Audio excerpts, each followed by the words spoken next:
The gymnasium fell silent as the thunderous roar of helicopter rotors cut through the night sky above Jefferson High School. Inside, perfectly manicured hands holding champagne glasses began to tremble. The same people who had spent the evening mocking the absence of their former classmate suddenly found themselves staring at the ceiling, watching dust particles dance in the fluorescent light as two Black Hawk helicopters circled overhead. What they didn't know was that the quiet girl they had tormented 20 years ago was about to make an entrance that would change everything they thought they knew about power, respect, and the true meaning of success. I'd love to know which corner of the globe you're watching from, and if this story speaks to you, make sure to subscribe. Tomorrow's video is one you absolutely can't miss. Rebecca Martinez had always been different, though not in ways that mattered to the social hierarchy of Jefferson High School in Millbrook, Ohio.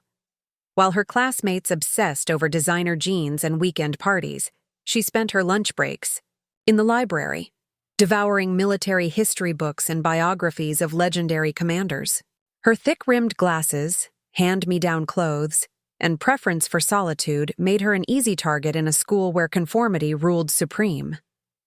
The bullying started during her freshman year and never really stopped. Madison Blackwell, the Queen Bee of Jefferson High, led the charge with surgical precision. Madison's father owned half the commercial real estate in town, and she wielded her inherited privilege like a weapon. Her inner circle, Jessica Thornton, Amber Sullivan, and Brittany Walsh, followed her lead with religious devotion, finding cruel entertainment in Rebecca's daily humiliation. They had a routine that became as predictable as the morning announcements. Rebecca would enter the cafeteria, scanning for an empty table in the corner where she could eat in peace. But Madison's crew would already be watching, waiting for the perfect moment to strike. Sometimes it was accidentally bumping into Rebecca, sending her lunch tray crashing to the floor. Other times, Jessica would loudly announce fake rumors about Rebecca's family, her clothes, or her lack of friends. The worst incidents involved Amber and Brittany cornering Rebecca in the bathroom, critiquing everything from her appearance to her weird obsession with war stuff. Rebecca's fascination with military strategy wasn't just casual interest. It was her escape and her anchor. While her tormentors saw weakness in her quiet demeanor, Rebecca was studying the tactics of generals who had turned impossible odds into legendary victories. She read about Hannibal crossing the Alps, Joan of Arc rallying broken armies, and modern commanders who had led with intelligence rather than brute force. These stories taught her that true strength wasn't about dominating others. It was about discipline, preparation, and the ability to remain calm under pressure. The harassment escalated during Rebecca's junior year when Madison discovered that Rebecca's mother worked as a night shift cleaner at the local hospital. The revelation became social ammunition, with Madison's group making loud comments about service people whenever Rebecca walked by. They would drop trash near Rebecca's locker and joke about her mother coming to clean it up. The cruelty was calculated and relentless, designed to make Rebecca feel ashamed of her family's honest work. Rebecca's home life provided little refuge from the daily torture. Her mother, Elena Martinez, worked 2 jobs to support them after Rebecca's father had died in a construction accident when she was 12. Elena would return home exhausted each morning, sleeping just a few hours before heading to her day job at a local factory. Rebecca learned early that complaining about school problems would only add to her mother's burden, so she kept the bullying to herself, swallowing the humiliation and anger that threatened to consume her. The isolation at school was nearly complete. Rebecca ate lunch alone, walked the hallways with her head down, and volunteered for every after-school activity that would keep her away from the social dynamics that made her life miserable.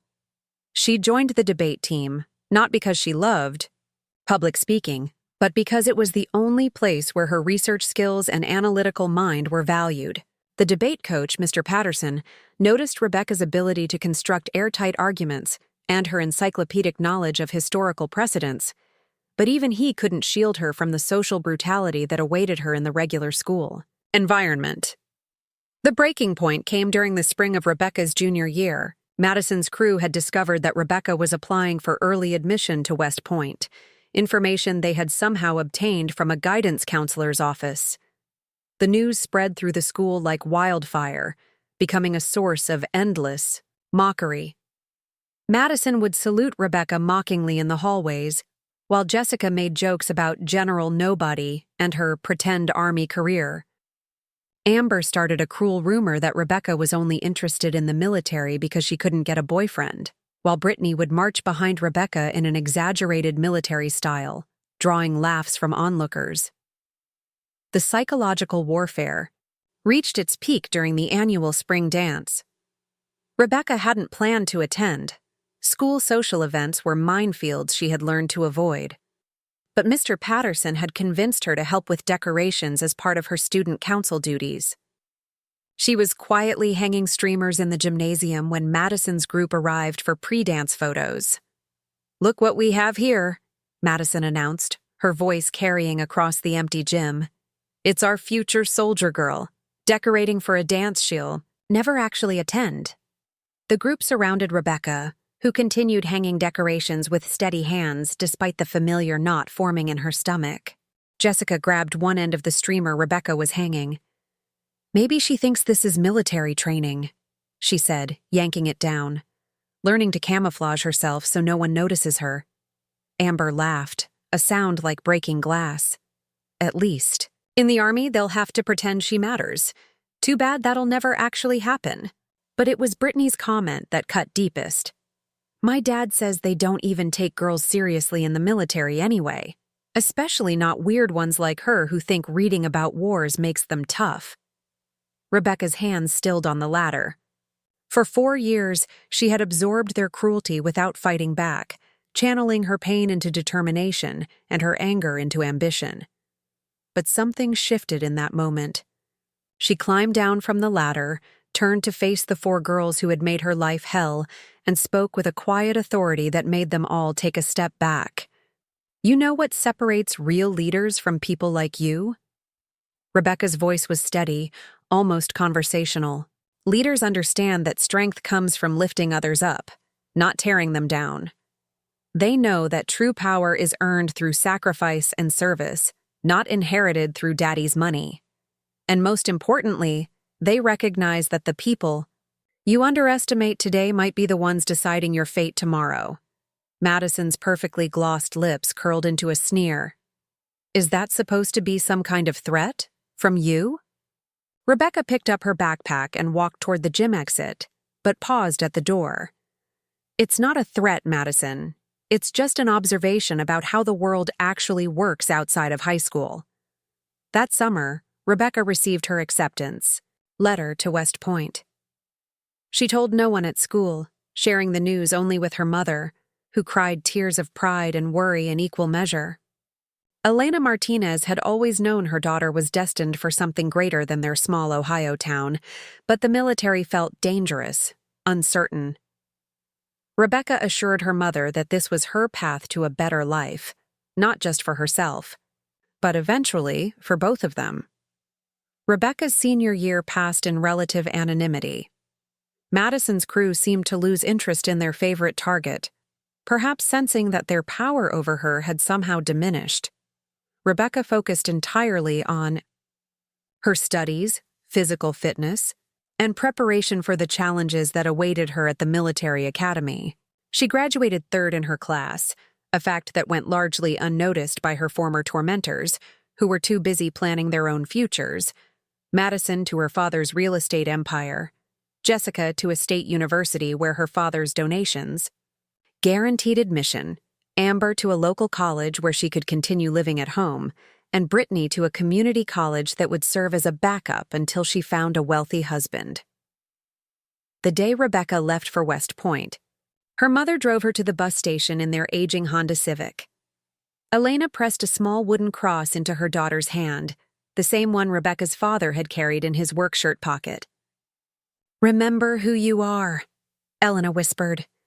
"Remember where you come from, and remember that respect is something you earn, not something you demand." Rebecca boarded the bus carrying a single duffel bag and 20 years' worth of determination. As Millbrook disappeared behind her, she made herself a promise. She would never again be the girl who absorbed others' cruelty in silence. She would become someone who stood between the innocent and those who would harm them. She would earn the kind of respect that couldn't be inherited, bought, or faked. What Rebecca couldn't have known as that bus pulled away from everything familiar was that her transformation would take her from the gray walls of West Point to the mountains of Afghanistan, from late-night strategy sessions in the Pentagon to split-second decisions in combat zones. She couldn't have imagined that the quiet determination that had sustained her through high school hell would eventually make her one of the youngest colonels in Army history, commanding respect from generals and earning the loyalty of soldiers, who would follow her into impossible situations. The girl who had been invisible in the halls of Jefferson High School was about to disappear completely, replaced by someone far more powerful than Madison Blackwell could have ever imagined. Someone whose presence commanded Black Hawk helicopters and whose word could change the course of military operations. Someone who understood that real strength wasn't about making others feel small. It was about making impossible things possible. 20. Years later, when the Jefferson High School class of 2005 planned their reunion, Rebecca Martinez's name appeared on the missing classmates list. The planning committee, led by Madison Blackwell Morrison, she had married into more money, spent months trying to track down their former classmates. They found everyone except the quiet girl who used to eat lunch alone. Madison barely remembered her anyway, just another face from their glory days, insignificant enough to forget. They had no idea that their forgotten classmate was currently deployed in a classified location, leading operations that would never make the evening news but were crucial to national security. They couldn't have guessed that the girl they had dismissed as worthless was now responsible for the lives of hundreds of soldiers and the success of missions that required the kind of strategic thinking she had been developing since she was 16 years old. The reunion was scheduled for a Saturday night in late October, back in the same gymnasium where Rebecca had once hung decorations while enduring their mockery. Madison's planning committee had spared no expense, transforming the space with elegant lighting, professional catering, and a live band. The event was designed to showcase how successful they had all become, a celebration of their shared superiority over the rest of their graduating class. What they couldn't have anticipated was that their missing classmate had never forgotten them either. Rebecca had kept track of her former tormentors through the years, not out of resentment, but out of a professional habit of understanding her environment completely. She knew about Madison's failed first marriage, Jessica's struggles with addiction, Amber's 3 divorces, and Brittany's complete dependence on her parents' financial support. She knew they had never left Millbrook, never challenged themselves, never grown beyond the small-minded cruelty that had defined their teenage years. A lot of love and effort went into bringing this story to life. If you're enjoying it, we'd be so grateful if you'd subscribe to our channel. Now, back to where we left off. As Colonel Rebecca Martinez reviewed the mission briefing that would bring her back to Ohio for the first time in 2 decades, she smiled slightly. Sometimes the universe provided perfect opportunities for education. Sometimes the people who needed to learn about real strength put themselves exactly where they needed to be for the lesson to take place. The reunion was about to become far more educational than anyone had planned. West Point's gray stone walls had witnessed the transformation of countless young Americans into military leaders, but few cadets arrived with the focused intensity that Rebecca Martinez brought to the academy. While other plebes struggled with the shock of military discipline, Rebecca thrived in an environment where merit mattered more than social status. Her first year challenged every assumption her former classmates might have held about military life. The physical demands were brutal: dawn runs in freezing rain, obstacle courses that left even the strongest cadets gasping, and endless hours of drill that transformed civilian teenagers into precise military machines. Rebecca's slight frame initially made her appear vulnerable among her predominantly male classmates, but she possessed something more valuable than raw strength, an unbreakable mental fortitude forged in the halls of Jefferson High. Cadet Martinez excelled in ways that surprised even her instructors. Her tactical analysis classes revealed a mind capable of processing complex battlefield scenarios with remarkable clarity. Professor Colonel Harrison, a Vietnam veteran who had seen thousands of cadets pass through his strategic studies program, noted Rebecca's unusual ability to identify weaknesses in seemingly perfect battle plans. She could spot the flaws that others missed, the single vulnerabilities that could turn victory into catastrophe. During her sophomore year, Rebecca's leadership potential became undeniable. When tasked with leading a simulated combat exercise, she devised an unconventional strategy that caught even the senior instructors off guard. Instead of following standard protocols, she studied her opponent's previous exercises, identified their patterns, and exploited their overconfidence. Her squad achieved objectives that the training manual deemed nearly impossible, earning her recognition from academy leadership and the respect of classmates who had initially underestimated the quiet girl from Ohio. Rebecca's academic performance matched her tactical brilliance. She graduated summa cum laude with degrees in international relations and military history, but more importantly, she had developed the rare combination of intellectual sophistication and practical leadership that the modern military desperately needed. Her thesis on asymmetric warfare in urban environments earned publication in a prestigious military journal, establishing her reputation as a strategic thinker before she had even received her first assignment. Second Lieutenant Martinez's initial posting took her to Fort Bragg, North Carolina, where she joined the 82nd Airborne Division. The transition from academy to active duty revealed new challenges that tested everything West Point had taught her. Leading seasoned soldiers who initially questioned her authority required a delicate balance of firmness and respect. Rebecca learned to earn credibility through competence rather than demanding it through rank. Her first deployment came sooner than expected. The September 11th attacks changed everything for Rebecca's generation of military officers, transforming theoretical knowledge into urgent necessity. Lieutenant Martinez found herself deployed to Afghanistan as part of Operation Enduring Freedom, where the harsh realities of combat leadership would either forge her into an exceptional officer or break her completely. The mountains of Afghanistan bore no resemblance to the comfortable classrooms of West Point or the predictable cruelty of high school hallways. Here, decisions carried life and death consequences, and leadership meant more than just giving orders. Rebecca's platoon included soldiers from backgrounds she had never encountered: inner-city kids seeking escape from poverty, rural teenagers following family military traditions, and college graduates like herself who had chosen service over easier paths. During her first firefight in the Kunar province, Rebecca discovered that all her theoretical knowledge meant nothing without the trust of her soldiers. Pinned down by enemy fire in a remote village, she watched Sergeant Davis, a veteran who had initially questioned her qualifications, take a bullet while following her orders. The guilt nearly broke her, but Rebecca channeled that pain into a fierce determination to become worthy of the trust her soldiers placed in her. She began spending every free moment learning from her enlisted personnel, understanding their backgrounds, their fears, and their motivations.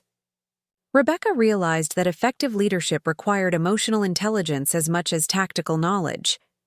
She learned to read the subtle signs that indicated when soldiers were struggling with fear, homesickness, or doubt. More importantly, she developed the ability to address these concerns without appearing weak or uncertain herself. The transformation wasn't instant or easy. Rebecca made mistakes that cost lives and faced moments of crushing self-doubt that threatened to overwhelm her. But each failure became a lesson, each challenge an opportunity to grow stronger.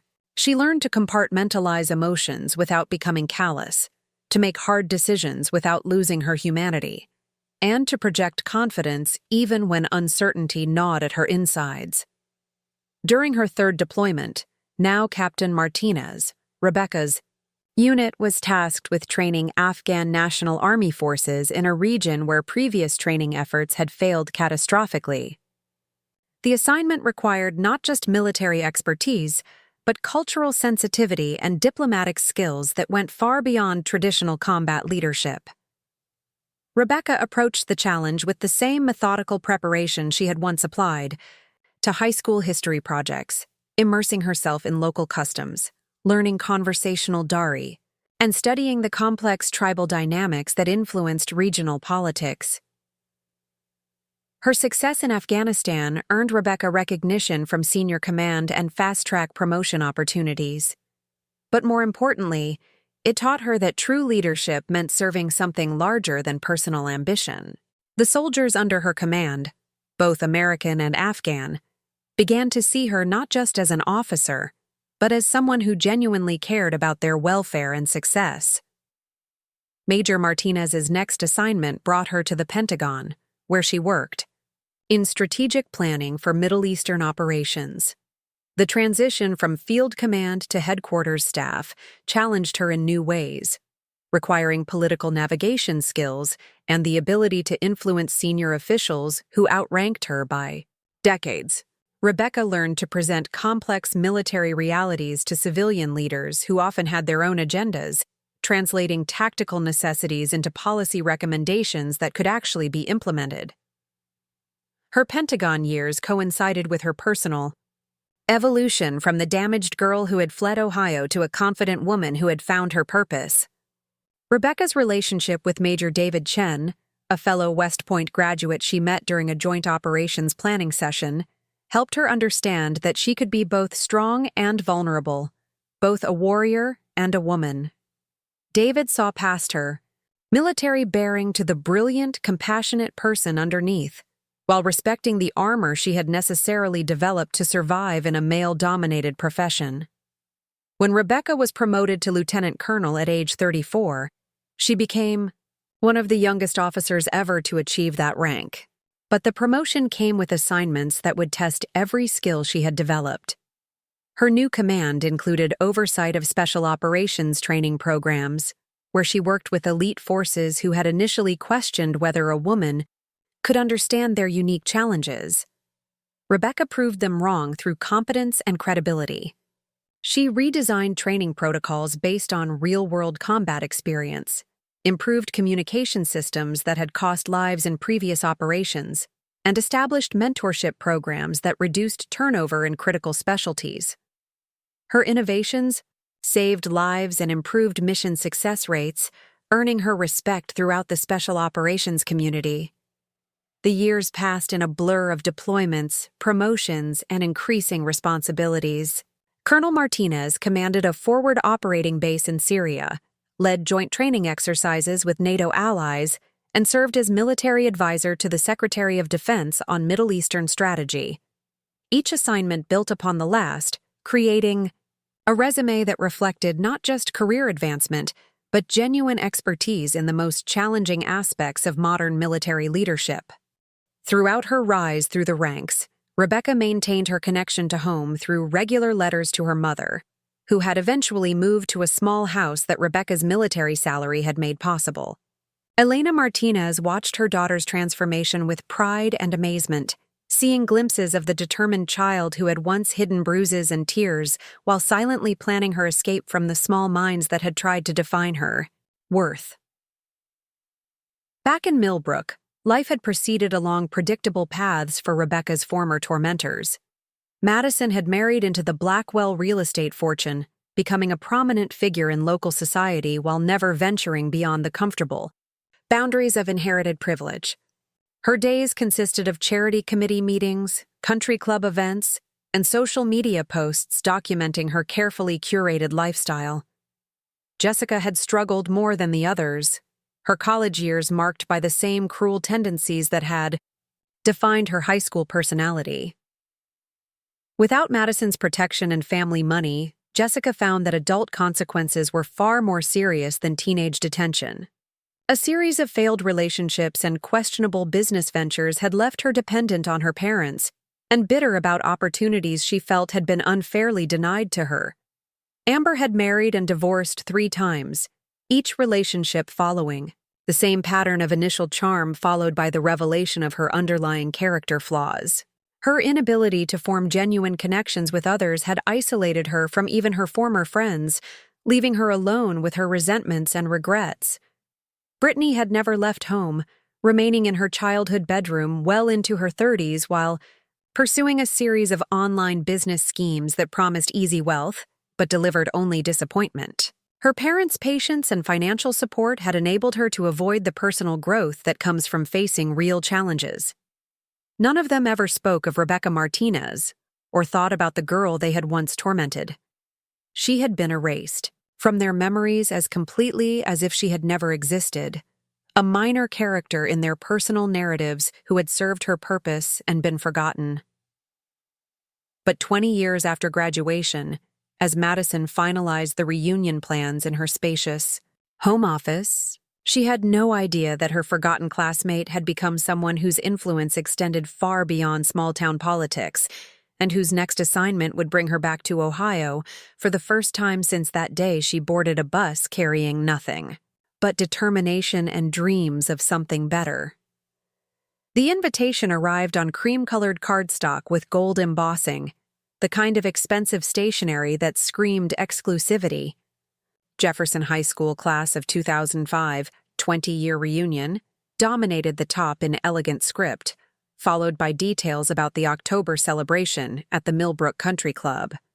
Madison Blackwell Morrison had insisted on the upscale venue despite objections from classmates who thought the school gymnasium would be more nostalgic.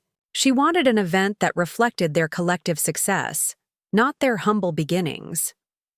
Madison stood in her marble-floored kitchen, reviewing the final guest list on her iPad while her housekeeper prepared lunch. 237 graduates had been tracked down and invited.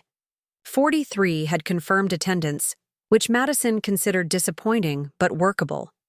The important people would be there, the ones who mattered in Millbrook's social hierarchy.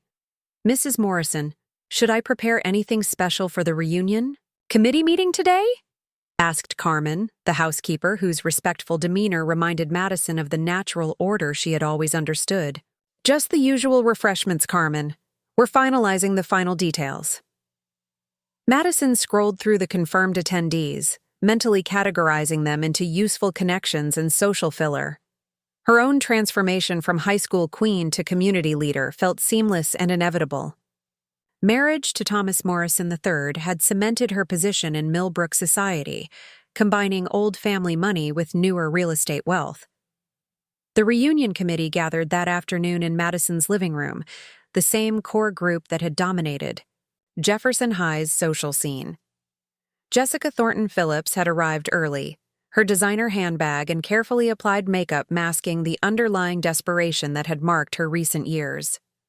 Her pharmaceutical sales career provided decent income, but constant pressure and professional disappointments had taken their toll. Amber Sullivan entered with her characteristic dramatic flair, though her 3rd divorce settlement had forced her to downsize from her previous lifestyle. She compensated for financial uncertainty with increasingly expensive clothing purchases that strained her budget, but maintained appearances. Brittany Walsh appeared last, still living at home, but now calling herself a social media influencer, despite having fewer than 3,000 followers. Her parents' continued financial support allowed her to maintain the illusion of independence while avoiding the responsibilities that terrified her. "Ladies," Madison began, pouring wine into crystal glasses, "we need to discuss the final arrangements. The country club staff confirmed they can accommodate 50 people maximum, so we're perfectly sized for an intimate gathering of our most successful classmates." Jessica examined the guest list on her phone. "I noticed some people still haven't responded. Should we do one final outreach?" "We've contacted everyone worth contacting," Madison replied dismissively. "If they haven't responded by now, they probably can't afford the ticket price anyway." Amber laughed, settling into the expensive sofa. "Remember how we used to worry about these events in high school? Now look at us, planning the whole thing from my fabulous friend's mansion." "Our mansion," Thomas Morrison's voice carried from the doorway as he entered wearing golf attire. Madison's husband commanded respect in Millbrook's business community, though his inherited wealth and connections had made success inevitable rather than earned. Don't forget that hosting this reunion reflects well on the Morrison family name. Brittany giggled nervously. It's so crazy how we all ended up exactly where we expected to be. Like, we always knew we were destined for great things. The conversation turned to gossip about classmates who wouldn't be attending. Madison had compiled detailed intelligence about former Jefferson High students, categorizing them into success stories worth celebrating and cautionary tales that reinforced their own superiority. Did you hear about Kyle Henderson? Jessica asked conspiratorially. He's apparently managing a car dealership in Columbus. Successful enough, I suppose, but hardly impressive. Better than Sarah Morrison. No relation to my Thomas, thankfully. Madison added. She's teaching elementary school in Akron. Can you imagine choosing such a limiting career path? Amber nodded sympathetically. Some people just lack ambition. They settle for ordinary lives and convince themselves they're happy. The group spent an hour dissecting the lives of former classmates, finding satisfaction in others' perceived failures and confirmation of their own exceptional status. Madison had created a photo timeline showcasing their high school achievements alongside current success markers, expensive homes, luxury vacations, and social positions that proved their continued relevance. There's one person we never found, Thomas mentioned, reviewing the list over Madison's shoulder. Rebecca Martinez. Your committee marked her as unable to locate. Madison's expression barely flickered. Rebecca Martinez? I barely remember her. Quiet girl, kind of weird. Probably ended up exactly where you'd expect someone like that to end up. Didn't she apply to some military school? Jessica asked vaguely. I remember people making jokes about it. West Point, Brittany supplied helpfully. She thought she was going to be some kind of soldier. We used to call her General Nobody. The women laughed at the memory, though none of them recalled the details clearly enough to repeat the specific cruelties they had inflicted. Rebecca Martinez had been so thoroughly dismissed from their consciousness that her absence from the reunion felt natural rather than mysterious. People like that usually wash out of military programs anyway, Madison observed. Too much pressure, too much reality. She probably ended up in some dead-end job, too embarrassed to face people who actually made something of themselves. Thomas checked his Rolex and excused himself for a golf appointment, leaving the women to finalize catering details and seating arrangements. Madison had insisted on assigned tables that would facilitate networking among the most influential attendees while relegating less successful classmates to peripheral locations. Meanwhile, 3,000 miles away, Colonel Rebecca Martinez sat in a secure briefing room at Bagram Airfield, Afghanistan, reviewing intelligence reports that would determine the success of a joint operation involving multiple international forces. Her current assignment as Deputy Commander of Task Force Lightning involved coordinating counterterrorism efforts across a region where diplomatic failures could trigger international incidents. The mission briefing detailed a complex extraction operation requiring precise timing and flawless communication between air and ground forces. Rebecca's reputation for successful mission planning had made her the natural choice to oversee the tactical coordination, but the operation's political sensitivity demanded approval from the highest levels of military command. Colonel Martinez, General Patricia Hayes addressed her from the head of the conference table. The Pentagon wants you to personally oversee the final phase of Operation Desert Shield. Your strategic assessment convinced the Joint Chiefs that this approach gives us the best chance of success without creating diplomatic complications. Rebecca nodded, studying the satellite imagery spread across the table. The extraction window is narrow, but achievable if we maintain element of surprise. My primary concern is the civilian population in the target area. We need contingency plans that protect non-combatants while accomplishing our objectives. The general smiled slightly. That's exactly why you're leading this operation, Colonel. Your reputation for minimizing collateral damage while achieving Mission success is why everyone from the Secretary of Defense to Allied commanders specifically requested your involvement. The meeting continued for 3 hours, with Rebecca coordinating details that would involve helicopter squadrons, special forces teams, and intelligence assets across multiple countries. Her calm authority during the planning session impressed even the most senior officers present, several of whom had initially questioned whether such a young colonel could handle an operation of this magnitude. As the briefing concluded, Rebecca's aide approached with a priority communication. "Colonel, you have an urgent call from your mother. She says it's not an emergency, but it's important." Rebecca excused herself and took the call in her private office. Elena Martinez's voice carried clearly across the international connection, filled with the same warmth that had sustained Rebecca through her darkest moments at Jefferson High. "Mija, I hope I'm not interrupting anything important," Elena began apologetically. "Never, Mom. What's going on?" "I received something in the mail today. A high school reunion invitation for you. It's been forwarded from our old address several times." Elena paused. "I wasn't sure if you'd want to know about it." Rebecca leaned back in her chair, staring at the operational maps covering her office walls. The idea of returning to Millbrook felt surreal after 20 years of military service that had taken her to places her former classmates couldn't pronounce. "When is it scheduled?" Rebecca asked. "October 28th, this Saturday night. I know you're busy saving the world, but I thought maybe it might be nice for you to see how far you've come."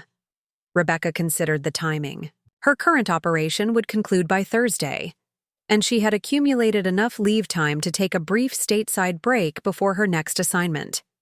The idea held an appeal she hadn't expected, not for nostalgia, but for closure. "Mom, I might actually be able to make it. Would you like me to?" Elena's voice brightened. "Only if you want to, Mija. But I think those people might benefit from seeing what you've become." After ending the call, Rebecca sat quietly in her office, processing the unexpected opportunity. She thought about the girl who had left Millbrook carrying nothing but determination and dreams of proving herself worthy of respect. That girl had succeeded beyond her wildest imagination, but the wounds inflicted during those formative years had never fully healed. Rebecca had learned to compartmentalize personal pain the way she compartmentalized mission stress.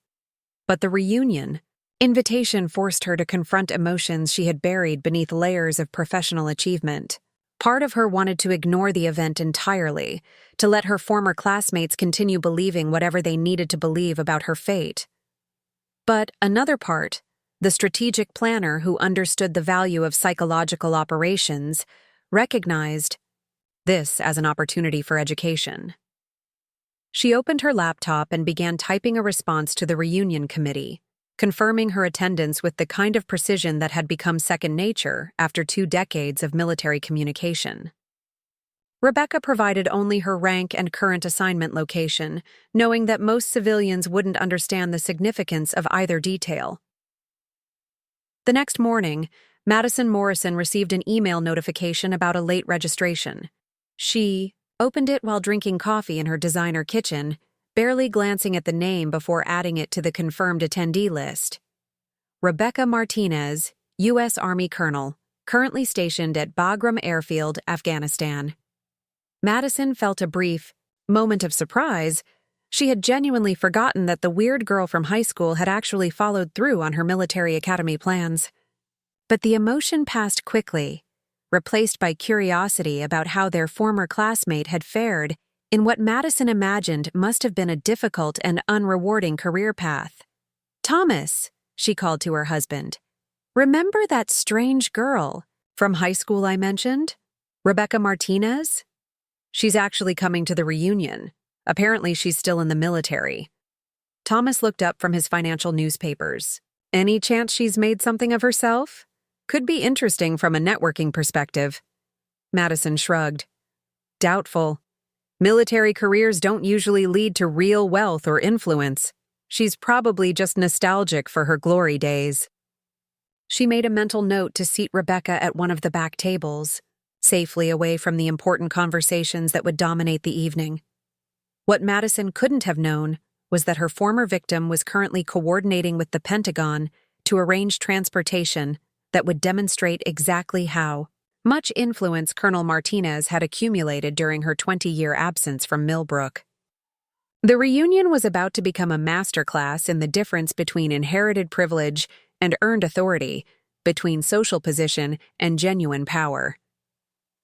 The stage was set for a confrontation that would redefine everyone's understanding of success, respect, and the true cost of cruelty. The Millbrook Country Club sparkled under October's crisp autumn sky, its colonial facade illuminated by carefully positioned spotlights that cast dramatic shadows across the manicured grounds. Luxury vehicles filled the circular driveway as Jefferson High's class of 2005 arrived for their long-awaited reunion, each graduate stepping out in carefully chosen attire designed to project success and confidence.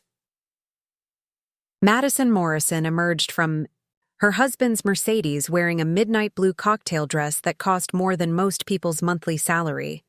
She surveyed the arriving guests with the satisfaction of someone who had orchestrated a perfect social event.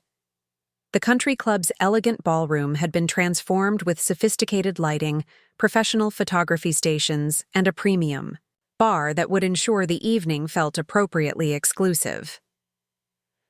Jessica Thornton Phillips arrived in a rented BMW. Her pharmaceutical sales income stretched to afford the evening's expected image. She had spent 3 hours at the salon and another hour selecting jewelry that would suggest prosperity without revealing her mounting credit card debt. The reunion represented her chance to reconnect with influential classmates who might provide business opportunities or social advancement. Amber Sullivan made her entrance wearing a borrowed designer gown, having convinced her latest romantic interest to drive her in his Lexus. Her strategy for the evening involved networking with successful male classmates who might represent future financial security. The reunion offered a curated selection of potential partners who already knew her background and might overlook her recent struggles. Brittany Walsh had borrowed her mother's jewelry and spent her monthly allowance on a dress that would photograph well for social media. Her parents had offered to pay for professional hair and makeup, viewing the reunion as an investment in their daughter's future social connections. Brittany planned to document every moment for her modest but devoted online following. Inside the ballroom, conversations flowed with the forced enthusiasm typical of high school reunions. Graduates clustered around familiar social groups, sharing carefully edited versions of their adult lives while sizing up everyone else's apparent success. The atmosphere buzzed with competitive undertones disguised as friendly catch-up sessions. Madison positioned herself near the entrance, greeting arrivals with the same gracious authority she had wielded in high school. Her role as reunion committee chair allowed her to control conversations and steer attention toward her own achievements, while subtly undermining anyone who might threaten her social dominance. "Jennifer Williams! You look absolutely stunning," Madison gushed as a former classmate approached. "I heard you're doing something in marketing in Cincinnati. How wonderfully stable." The evening progressed with predictable rhythms. Former football players gathered around the bar, recounting athletic achievements that had peaked 2 decades earlier. Academic achievers formed smaller groups, discussing career trajectories that had met or exceeded their teenage expectations.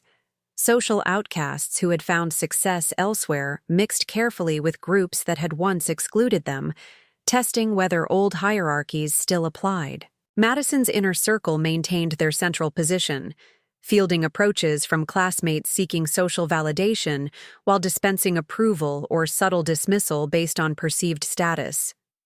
They had perfected the art of appearing welcoming, while maintaining invisible barriers that protected their exclusive dynamic.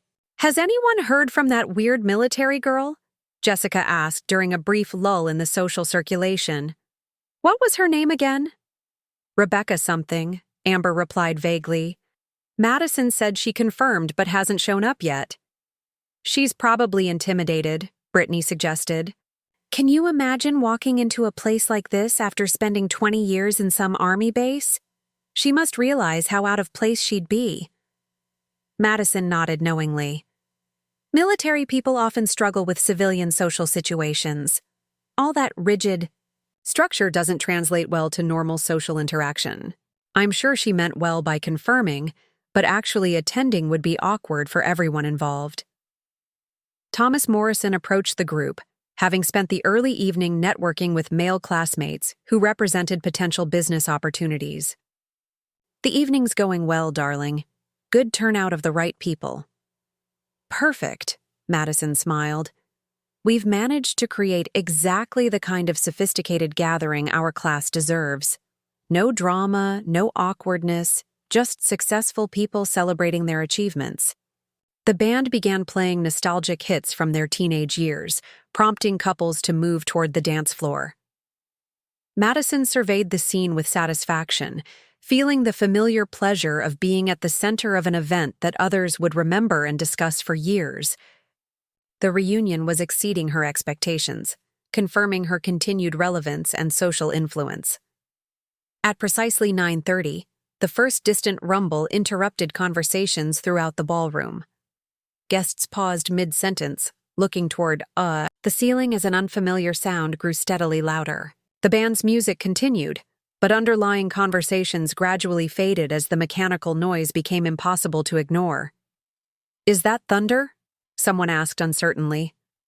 The weather forecast was clear, another guest replied, checking their phone. The rumbling intensified, revealing its mechanical rather than meteorological nature. Through the ballroom's tall windows, rotating lights became visible against the dark sky, approaching from the east with military precision. The sound of rotor blades beating the air grew unmistakably clear. Madison felt the first flutter of unease as conversations throughout the ballroom shifted from social pleasantries to confused speculation. Helicopters were unusual enough in rural Ohio, but multiple aircraft approaching the country club at night suggested something far more significant than routine training exercises. What's happening out there? Jessica moved toward the windows, her voice carrying a note of nervous excitement. The country club's parking lot suddenly flooded with blinding white light as the lead helicopter activated its searchlight, illuminating the entire grounds with military efficiency. Car alarms began triggering throughout the lot as the aircraft's downdraft sent debris swirling across the asphalt. Thomas Morrison stepped outside onto the club's terrace, his business instincts telling him that whatever was happening required immediate assessment. The sight that greeted him defied explanation. Two Blackhawk helicopters were executing a perfect landing approach on the country club's golf course, their professional precision indicating this was no emergency or mistake. Madison, Thomas called back toward the ballroom, his voice tight with confusion. You need to see this. The reunion guests pressed against the windows and spilled onto the terrace, their elegant evening suddenly interrupted by a display of military power that belonged in war zones rather than Ohio social events. The helicopters touched down with textbook precision, their rotors gradually slowing as uniformed figures emerged from both aircraft. Madison watched in growing bewilderment as a formation of soldiers in dress uniforms began marching across the golf course toward the country club. At their head walked a figure whose confident bearing and measured pace suggested command authority that extended far beyond local jurisdiction. This has to be some kind of mistake, Amber whispered. Why would the military be here? Brittany was already filming with her phone, her social media instincts overriding her confusion. This is incredible content. My followers are going to love this. The approaching formation reached the country club's main entrance, where the lead officer paused to speak with the visibly nervous club manager.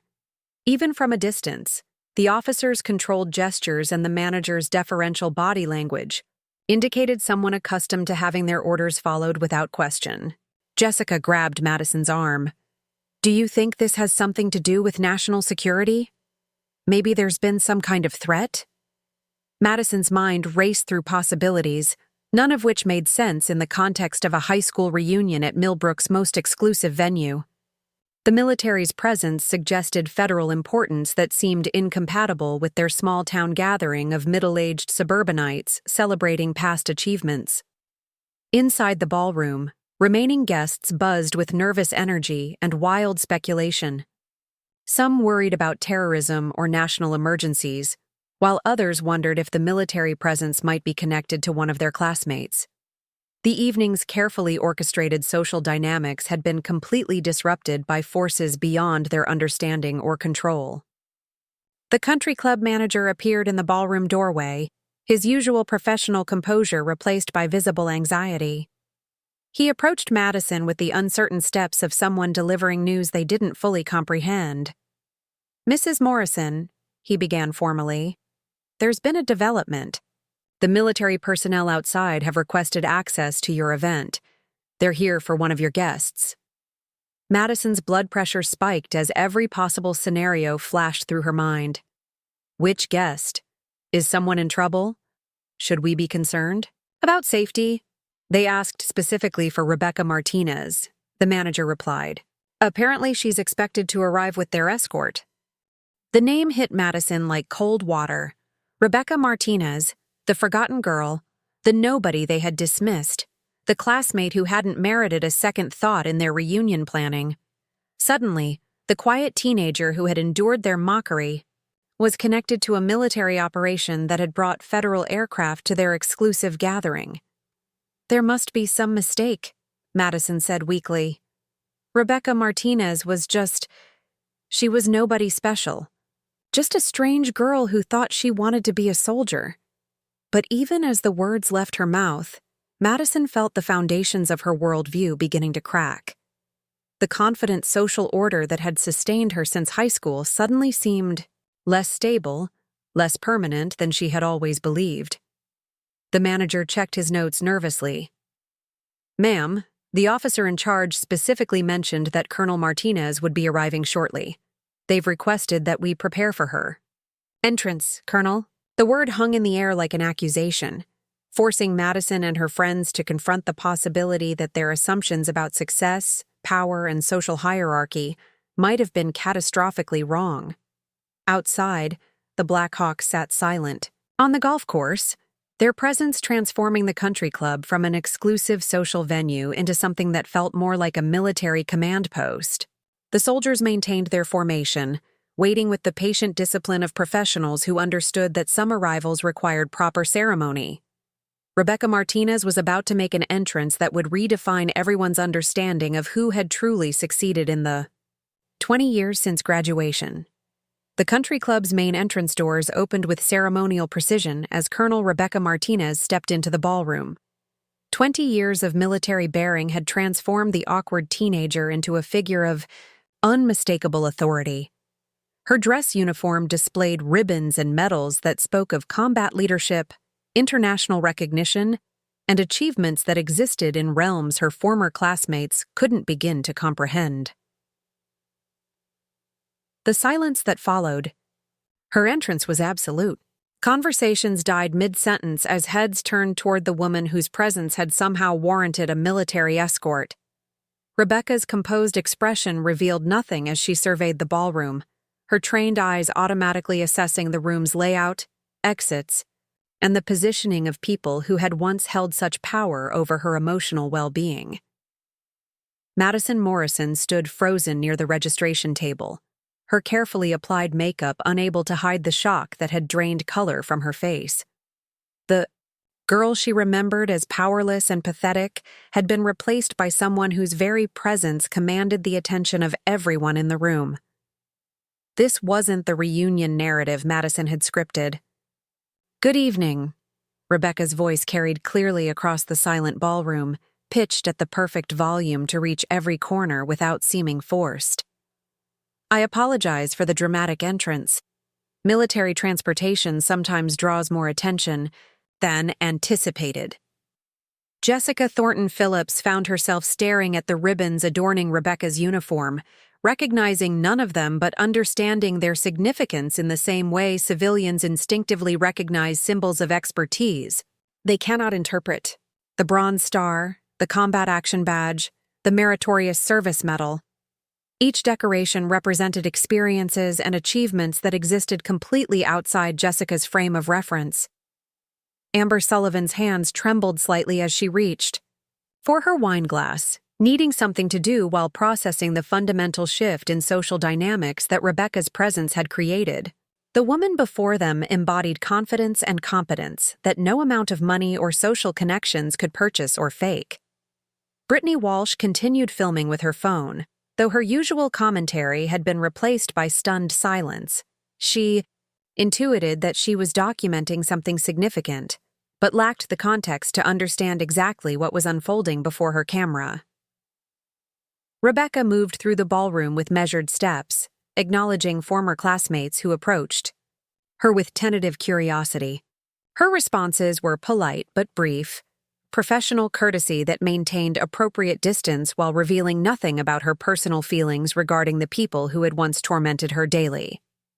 "Rebecca Martinez," Kyle Henderson extended, his hand with genuine warmth. "I have to admit, I always wondered what happened to you after graduation. This is impressive doesn't begin to cover it." "Kyle," Rebecca shook his hand firmly. "Car dealership management in Columbus, correct? That's solid work. Building something worthwhile." Kyle's surprise at being remembered was evident. "You kept track of classmates?" "Situational awareness is an occupational habit," Rebecca replied with a slight smile that revealed nothing about the depth of intelligence she had maintained about her former tormentors' lives. Madison finally gathered enough composure to approach, Thomas beside her wearing an expression that suggested he was rapidly recalculating social dynamics he thought he understood. They moved with the careful steps of people entering unfamiliar territory where their usual advantages might not apply. "Rebecca," Madison's voice carried a forced enthusiasm that fooled no one.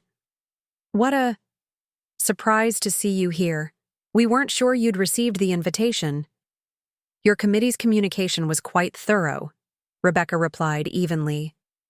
"Though, I noticed my contact information wasn't as difficult to locate as you seem to believe." The comment hung in the air with surgical precision, its meaning clear to anyone who understood that military officers' whereabouts were matters of national security record, not social media profiles. Madison's claim about being unable to find Rebecca had been exposed as laziness rather than genuine difficulty. Thomas extended his hand with businessman's instincts, recognizing authority even when he didn't understand its source. "Thomas Morrison. I don't believe we've met, but I've heard Madison mention you. Quite an impressive career path you've chosen." Rebecca's handshake conveyed strength without aggression, confidence without arrogance. "Thank you. Real estate development, isn't it? Your family's been influential in Millbrook's growth for generations." Thomas nodded, pleased to be recognized but unsettled by the thorough knowledge this woman seemed to possess about local affairs despite decades of absence. "You've kept up with hometown developments?" "Intelligence gathering is fundamental to effective planning," Rebecca responded, leaving Thomas to wonder whether her knowledge came from casual interest or professional necessity.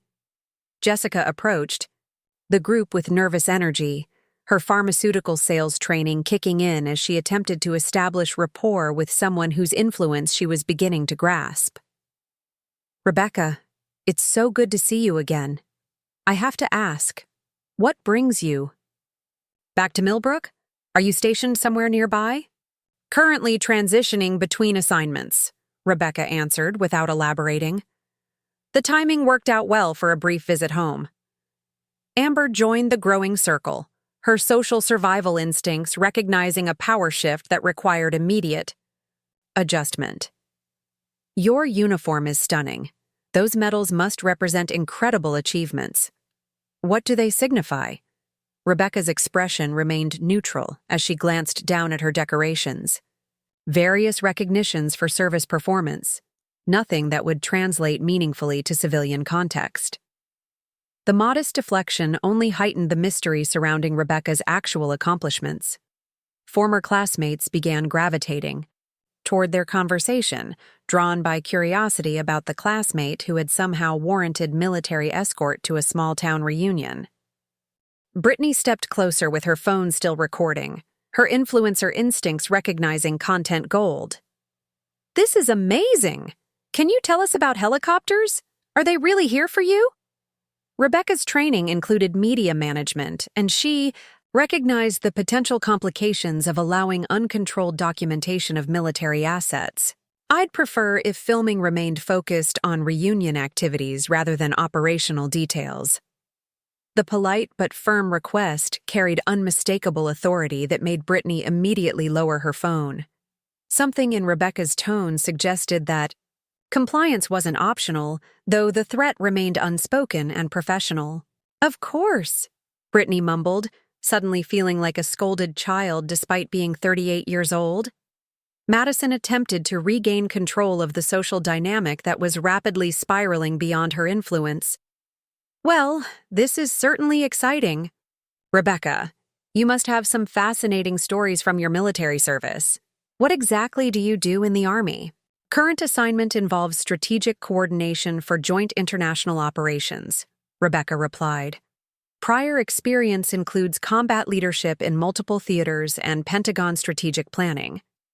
The clinical precision of her response revealed both the scope of her responsibilities and her unwillingness to elaborate for their entertainment. Former classmates found themselves in the uncomfortable position of realizing they were in the presence of someone whose professional life operated at levels they couldn't comprehend. Dr. Sarah Chen, who had become a pediatric surgeon in Cleveland, approached with genuine respect. Colonel Martinez, I have to say, your achievements put all of us to shame. Combat leadership requires courage most of us will never need to demonstrate. Rebecca's demeanor softened slightly when addressing someone whose own accomplishments commanded respect. Medicine saves lives every day, Dr. Chen. Different service, equal importance. The exchange highlighted something that made Madison's group increasingly uncomfortable. Rebecca's ability to show genuine respect for actual achievement while maintaining professional distance from empty social posturing. Her years of leadership had taught her to distinguish between substance and performance, between real contribution and inherited privilege. David Henderson, Kyle's younger brother who had become a high school principal, joined the conversation, with educators' curiosity. Colonel, your success must be incredibly inspiring to young people considering military service. Do you ever speak at schools about career opportunities? Occasionally, Rebecca nodded, though I focus more on the importance of service itself rather than personal advancement. The military teaches you that individual success means nothing if you're not lifting up the people around you. The comment carried weight that resonated beyond its surface meaning. Several former classmates glanced toward Madison's group, remembering high school dynamics that had prioritized individual dominance over collective success. Rebecca's philosophy represented a fundamental challenge to the values that had shaped their teenage years. Madison felt the evening slipping away from her control as Rebecca became the focal point of attention through no apparent effort of her own. The natural authority that Rebecca projected made Madison's careful social maneuvering seem petty and artificial by comparison. Colonel Martinez, the country club manager approached with obvious nervousness. Your security detail has requested a brief consultation about evening logistics. Rebecca nodded to the group. Please excuse me for a moment. As she moved toward the manager, conversations throughout the ballroom resumed with heightened energy. Former classmates who had barely remembered Rebecca Martinez were now desperate to understand how their forgotten peer had become someone important enough to warrant federal transportation and security protocols. Madison's inner circle huddled. Together, their earlier confidence replaced by confused uncertainty. The social hierarchy they had assumed would persist into adulthood was being challenged by someone who had never played by their rules and had somehow achieved success beyond their comprehension. How did we not know about this? Jessica whispered, urgently. How does someone become that important without us hearing about it? Military careers are different, Thomas offered weakly. They operate in separate circles from civilian success. But even as he spoke, Thomas recognized that Rebecca's Presence suggested influence that extended far beyond military boundaries. Someone who could coordinate helicopter transportation for personal events, possessed connections and authority that most civilians never encountered. Amber stared through the windows at the Blackhawks sitting on the golf course, their presence, transforming the familiar landscape into something that felt foreign and significant. Those aren't just any helicopters, are they? They look expensive. Madison's world was tilting off its axis as she struggled to reconcile the powerful woman commanding respect throughout the ballroom with her memories of the helpless target they had once tormented daily. The cognitive dissonance was becoming impossible to ignore. Outside, Rebecca consulted briefly with her security detail before returning to the ballroom, where every eye followed her movement. The reunion had become something entirely different from Madison's carefully planned celebration of collective success. It had become a masterclass in the difference between inherited privilege and earned authority, between social position and genuine power. The night was far from over, and Rebecca Martinez had lessons to teach that would reshape everyone's understanding of strength, success, and the true cost of cruelty. Rebecca returned from her security consultation to find the ballroom's social geography completely transformed. Former classmates who had been scattered across various conversations now formed a single, attentive audience centered around the space where she stood. The evening's careful social choreography had dissolved into something more honest and immediate. Madison. Morrison found herself in the unfamiliar position of being socially peripheral in a room she had designed to showcase her own importance. Her reunion committee friends clustered around her like confused courtiers whose queen had been suddenly dethroned by forces they didn't understand. Colonel Martinez, Dr. Sarah Chen stepped forward with medical professional confidence. I hope you don't mind, but several of us have been discussing your career trajectory. Your achievements are remarkable, especially considering you've broken barriers in what's traditionally been a male-dominated field. Rebecca appreciated the genuine respect in Dr. Chen's voice.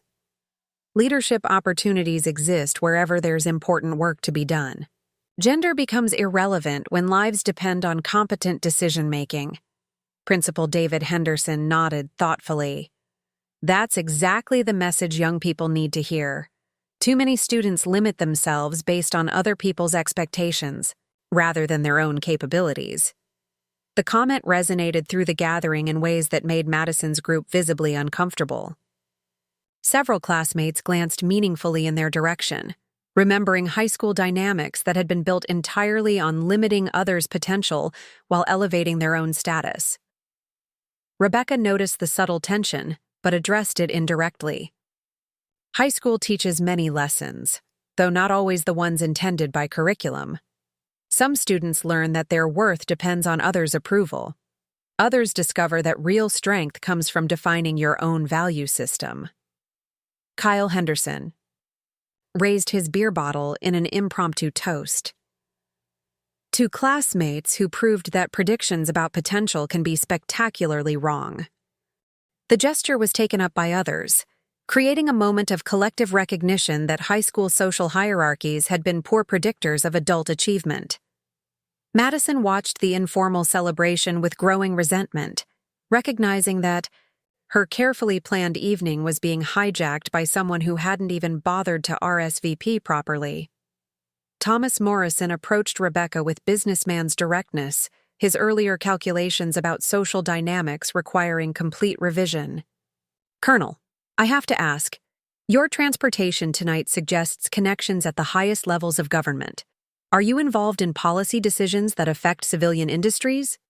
Rebecca's slight smile acknowledged the question's underlying motivation. Military officers advise civilian leadership on matters within our expertise. Resource allocation, strategic planning, threat assessment, decisions that sometimes have broader economic implications.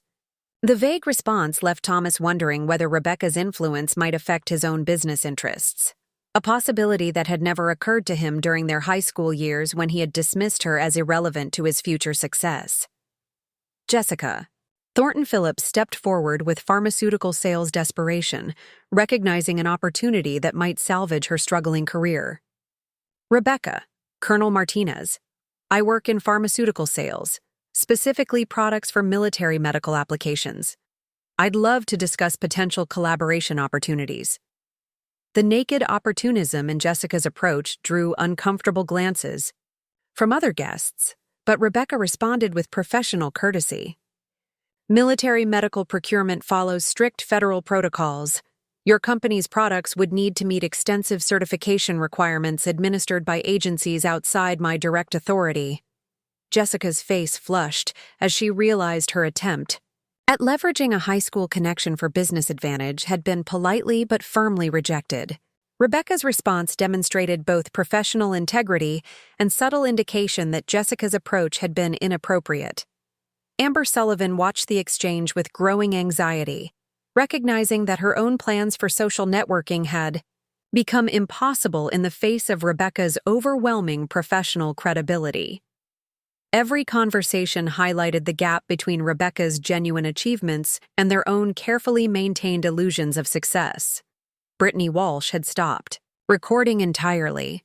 Overwhelmed by social dynamics, she lacked the sophistication to navigate.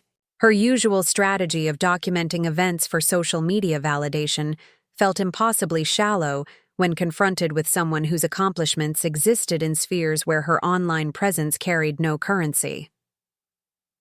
The evening's most significant moment arrived when Madison finally gathered enough courage to directly address the woman whose presence had shattered her social confidence. Years of accumulated privilege and entitlement battled against the undeniable evidence of her fundamental miscalculation about human worth and potential. Rebecca, Madison's voice carried forced casualness that fooled no one. I have to admit, your career success is unexpected. I mean, who could have predicted that someone would go from Jefferson High to commanding helicopters and military operations? The comment's condescension was unmistakable, though Madison seemed unaware of how transparent her true feelings remained despite 20 years of practice in social manipulation. Rebecca studied Madison's face with the same analytical precision. She applied to intelligence briefings, recognizing patterns of behavior that had remained fundamentally unchanged. Prediction requires understanding the variables that actually matter, Rebecca replied calmly. Some people focus on external circumstances they can't control.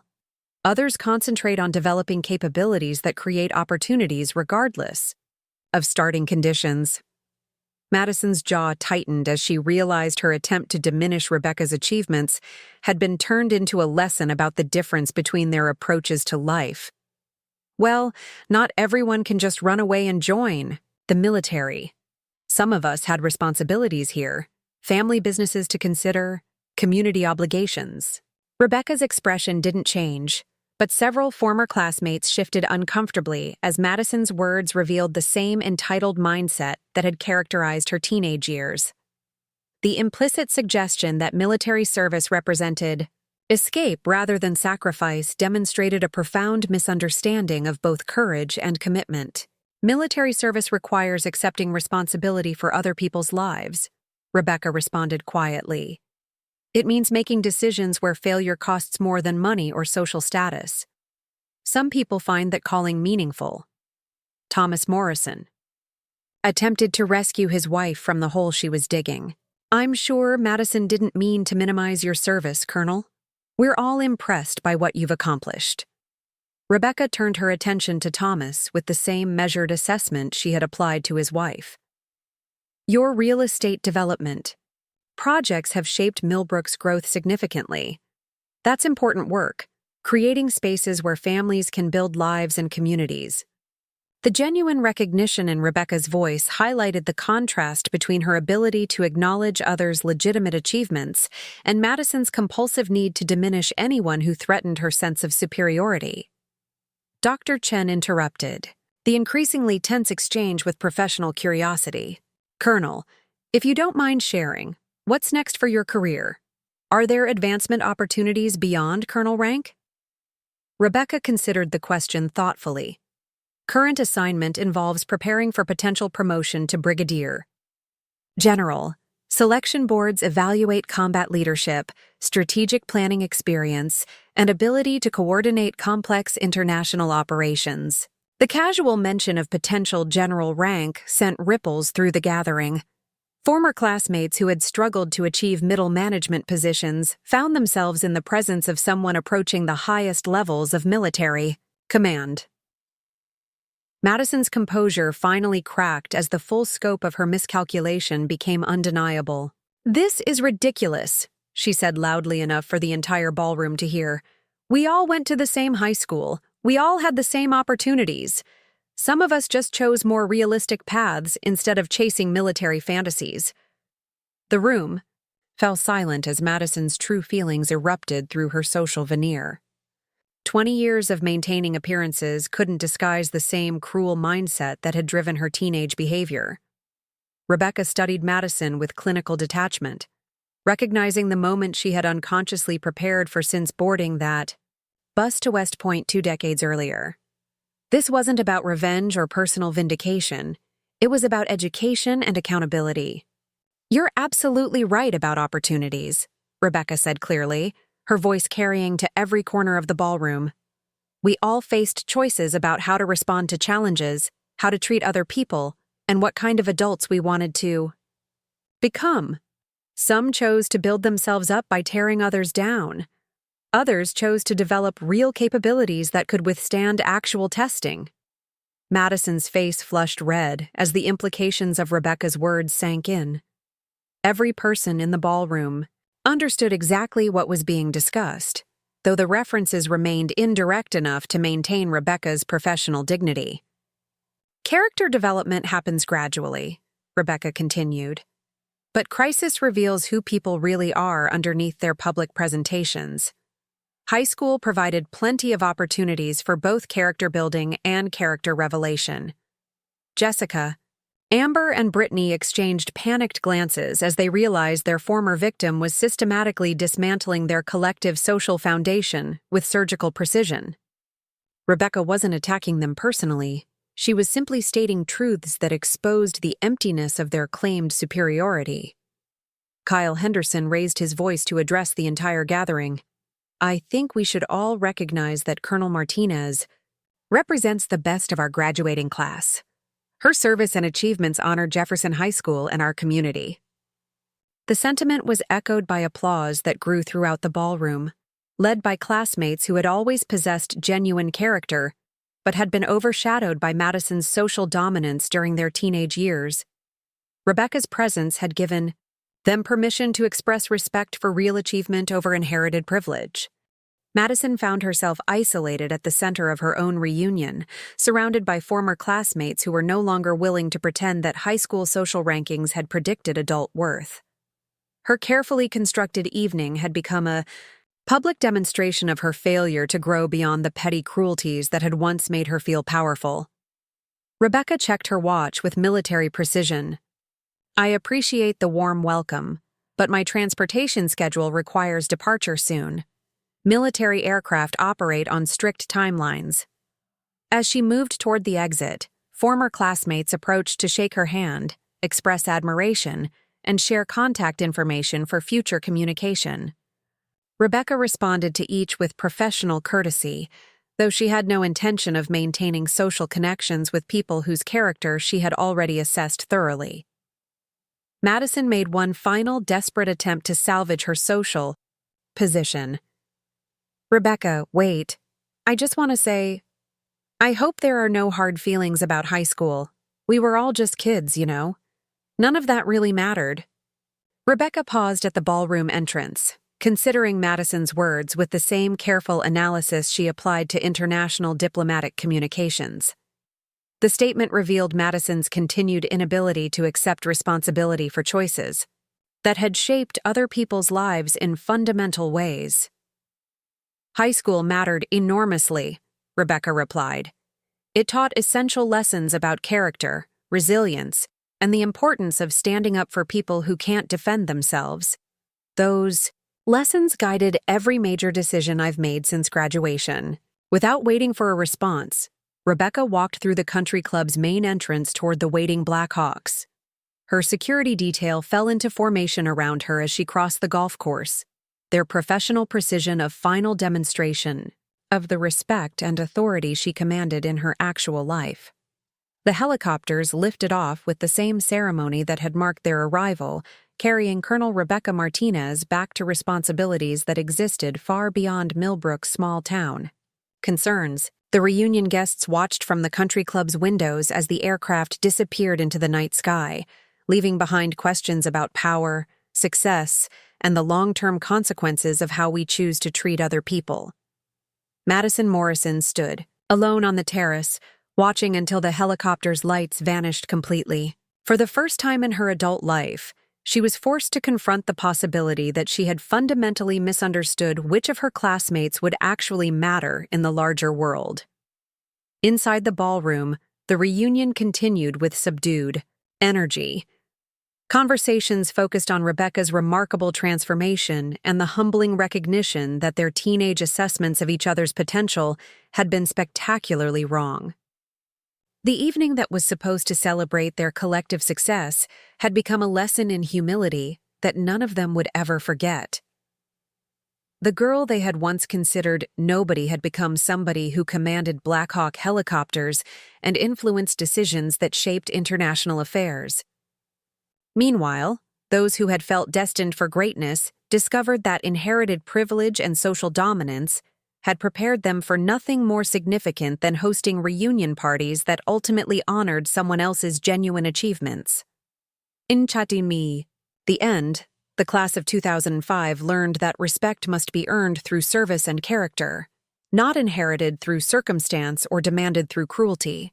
It was a lesson that came 20 years too late for some, but not too late to change how they would treat people for the rest of their lives. Looking for more? We've got 2 amazing stories ready for you right on screen. If this one touched you, these are absolutely worth your time. Click to watch them now. And hey, subscribe and hit that bell to never miss our latest uploads.